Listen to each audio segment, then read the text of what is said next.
नमस्कार श्रोता बंधु। आज छोट मोटिवेशनल भिडटी मोर सहनशीलता धैर्य एवं निष्ठा उपर पर्यवेसित।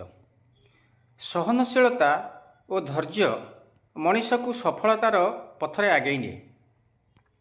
धैर्य एवं निष्ठा ये दुईटी जिनिस हेउची सफलतार मूलमंत्र बा सफलतार चाबिकाठी।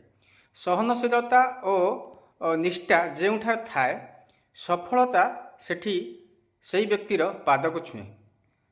जदि आम चिंता करबा जे निष्ठा एवं धैर्य ये दुईटी जिनिस आपणकर असंभव को संभव करे। तेणु मोर आपण मानकु रिक्वेस्ट आपण अनुरोध रहा जे आम कौन भी परिस्थिति रे ये तीनोटी जिनिस को हरइबा नहीं। ये तीनोटी जिनिस उपर जदि आम गुरुत्व देबा ताले दिने ना दिने आम कृतकार्य होगा, सफलता आम पाद छुईब। जय जगन्नाथ, जय हिंद।